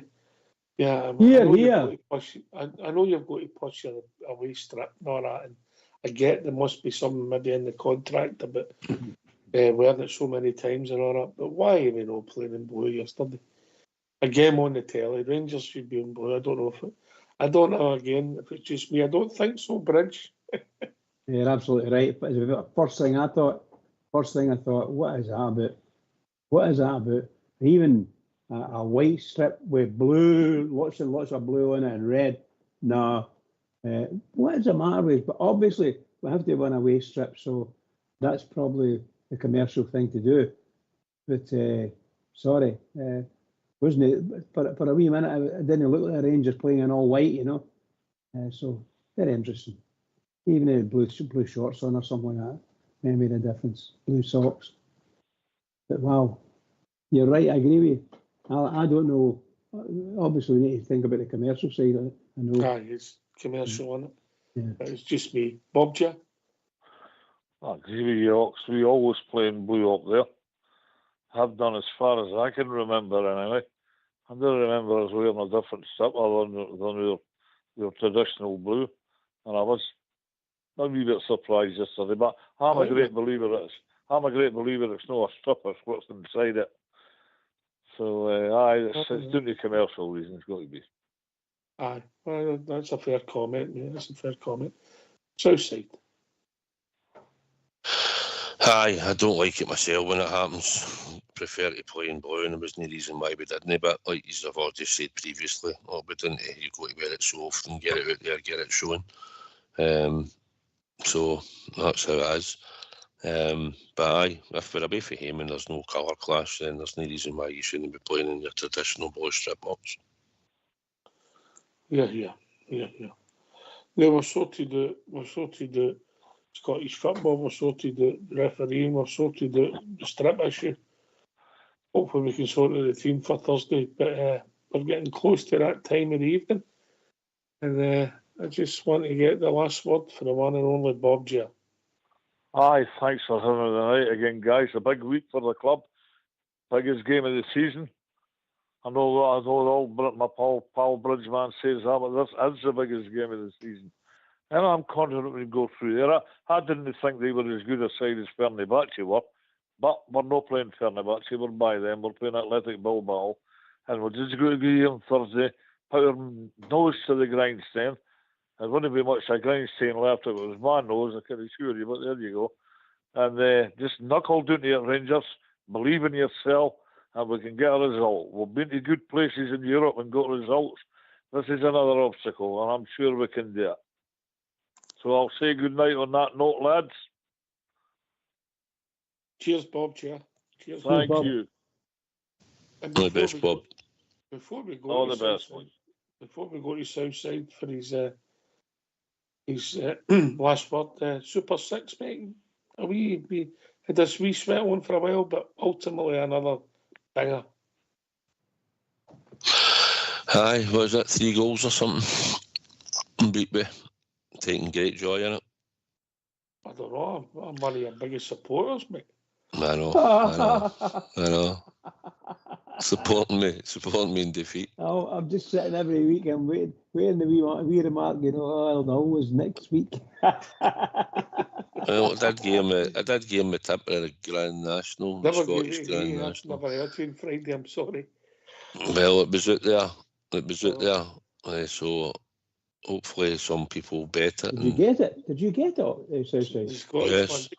Scottish Grand National on He Saturday. didn't tip the big winner, but somebody tipped the big winner, the week before. Well, it won at 91. I had it at 10s, backed it on a Friday. So, aye. So hopefully anybody else that backed it with a smile on their face. And Mr. AK picked up a few shillings, I believe. Well done, Mr. AK. Oh. Yep. Aye, in the golf. Right. I had that boy Adberg. He was there near the end, but he just didn't get out of the line. Had a chance, but my favourite golfer is the boy Rose that lost to him. It just shows you. Like that boy, Justin Rose. If I could finish it, wouldn't it? Oh, it was high drama. Anyway, last word for your good self, Southside. Aye, thanks for having us on. It was good to be on with the legend, the Bridgeman. Good to hear Bob Jer phone in as well. And just talk about all things Rangers in the game yesterday. So we had put out a shadow of a team. We got away with a 2 each draw, and most people that travelled back were happy. So on the whole, all roads now, and all heads and thoughts all head to Thursday night. So aye, thanks for having us on. Ox, appreciate it. It's good to be on with the legend, and thanks to all the people on YouTube that follow the show. Thanks for them being on, everybody else that listened in. Aye, good to hear from you always, Mucker. Yep, speak to you soon. Bridgeman, last word. Oh, what can I say? Fantastic. I thoroughly enjoyed it tonight, really enjoyed it. And of course, Southside carried me through. Thanks very much, Mucker. And the techie boys in the background. Can I just say to all the Rangers fans that are listening in all over the world, let's beware. Biggest game of the season, or many seasons so far. It's huge coming up on Thursday. So all the pressure's on the players and the management. So we have to support them. And of course, the fans will travel in their thousands. And I wish them all luck and hope we get there. I hope it's nice and warm for them and they enjoy themselves. Not too much, don't get any trouble. But please, keep it going for the Rangers, everybody. Because the Rangers are now, they need us and they need us badly. Everybody keep it going for the Rangers. Keep it going.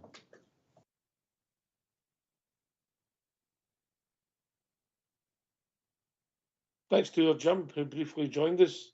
Thanks to Bob Jer for joining us here on Rangers Radio. It was Southside and Bridgeman for doing the show. Fox and Old School Blue doing the technicals in the background. They were really busy tonight, a lot going on. Thanks to they two for being away. Thanks to everybody for listening. We'll be back tomorrow night between 8 and 10 talking about all things Rangers. Take it away, Old School Blue.